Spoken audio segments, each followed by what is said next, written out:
हमारे हिंदू धर्म में दीपावली त्योहार को सबसे बड़ा माना जाता है। इस दिन कार्तिक अमावस्या की रात महालक्ष्मी माँ की पूजा होती है। लेकिन लोग कहते हैं कि भगवान श्री राम रावण को मारने के 20 दिन बाद अयोध्या लौटे थे और इसी खुशी में भगवान श्री राम के स्वागत के लिए अयोध्या वासियों ने दीप जलाकर उनका स्वागत किया था और इसीलिए दीपावली मनाई जाती है। लेकिन यह बात बिल्कुल असत्य है। दीपावली इसलिए मनाई ही नहीं जाती है। भगवान श्री राम ने रावण को जिस दिन मारा था, रावण का जिस दिन वध किया था, वह 14 साल वनवास का अंतिम दिन था। इसीलिए भगवान श्री राम को उसी दिन अयोध्या जाना था। अब आप बोलेंगे उसी दिन क्यों जाना था, बाद में भी तो जा सकते थे। भगवान श्री राम के छोटे भाई थे भरत जी, और भरत जी ने श्री राम को कसम दे रखी थी, अगर आप 14 साल वनवास के अगर एक दिन भी लेट हो गए तो मैं अपने प्राण त्याग दूंगा।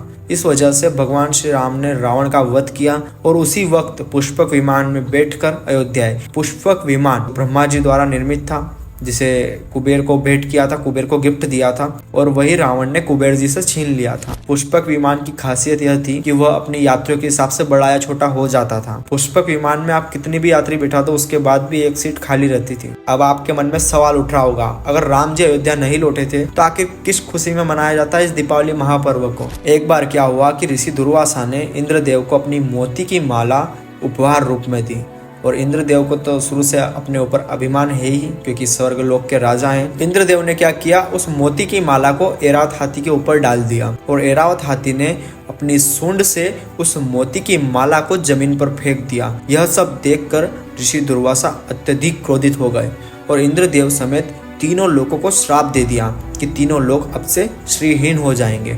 और तब से माँ लक्ष्मी समुद्र में समा गई और तीनों लोगों में अफरा तफरी मच गई, क्योंकि बिना श्री के सब अधूरे हैं, बिना धन के तो सब अधूरे हैं ही। सारे देवतागण भगवान विष्णु के पास आते हैं कि कैसे वापिस महालक्ष्मी जी को बुलाया जाए और श्री को प्राप्त किया जाए, श्राप से बचा जाए। भगवान विष्णु ने बताया इसका तो केवल और केवल एक ही उपाय है, और वह है समुद्र मंथन। सारे देव और असुर इकट्ठे हुए, समुद्र मंथन किया गया। समुद्र मंथन में भगवान विष्णु ने कूर्म कछुए का अवतार लिया और मंदराचल पर्वत को मंथनी बनाया, नागवासुकी को रस्सी बनाया, और इस प्रकार समुद्र मंथन किया, जिसमें से 14 अमूल्य रत्न मिले, जिसमें कई प्रकार के रत्न थे। कार्तिक मास की कृष्ण पक्ष की त्रयोदशी को धन्वंतरि जी प्रकट हुए। इस वजह से धनतेरस मनाई जाती है। कहा जाता है कि धन्वंतरि जी भगवान विष्णु का ही अंशावतार है और इन्हें आयुर्वेद चिकित्सा का देवता भी माना जाता है। कहा जाता है कि धनतेरस के दिन सोना और चांदी खरीदना शुभ है। कार्तिक मास की कृष्ण पक्ष की चतुर्दशी को नरक चतुर्दशी कहा जाता है और रूप चौदस भी। अब इसके बारे में भी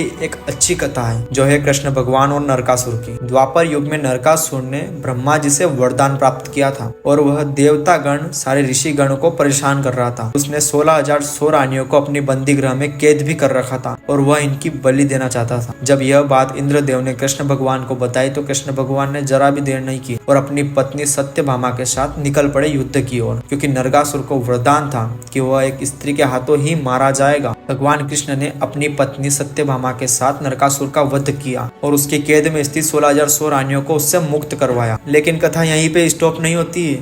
उन 16,000 सौ रानियों का कहना था कि अब हम मुक्त तो हो गए, लेकिन समाज हम पर लांछन लगाएगा कि आप तो एक राक्षस के यहाँ पर रहकर आए हो, हमें समाज नीची नजर से देखेगा। यह बात सुनने के बाद भगवान कृष्ण ने अपने 16,000 सौ रूप अलग अलग रूप में बनाए और उन सारी कन्याओं से विवाह किया, और यही कारण है कि इस दिन को नरक चतुर्दशी के नाम से भी जाना जाता है। अब जानते हैं दीपावली के बारे में। समुद्र मंथन के वक्त माँ लक्ष्मी भी प्रकट हुई और उन्होंने भगवान विष्णु के साथ विवाह रचाया, और जिस दिन उन्होंने विवाह रचाया वह दिन था कार्तिक मास की अमावस्या, और इसी वजह से आज हम सब दीपावली मनाते हैं। कैसी लगी आपको मेरी यह वीडियो? अगर मेरी बातों से सहमत हैं तो वीडियो को शेयर करें और ज़्यादा से ज़्यादा लोगों तक इसे पहुंचाएं। मैं आपका अपना कुलदीप भारती लेकर आता रहूँगा ऐसे ही सनातन धर्म के लिए वीडियो, ऐसे ही कुछ नए तथ्यों के बारे में वीडियो। और इस दीपावली हम अपने कुछ सब्सक्राइबर, कुछ दोस्तों को एक छोटा सा उपहार भी देने वाले हैं, और वो उपहार किसी चीज, किसी वस्तु का नहीं है, वह उपहार है श्रीमद् भागवत गीता जी का। ज्यादा बड़ी कोशिश तो नहीं, लेकिन एक छोटी सी कोशिश तो मैं कर ही सकता हूँ, और आपका प्यार और सपोर्ट तो मुझे हमेशा मिलता ही रहेगा। जय श्री राम, जय श्री कृष्ण, हरे कृष्ण। अच्छे से दीपावली मनाइए।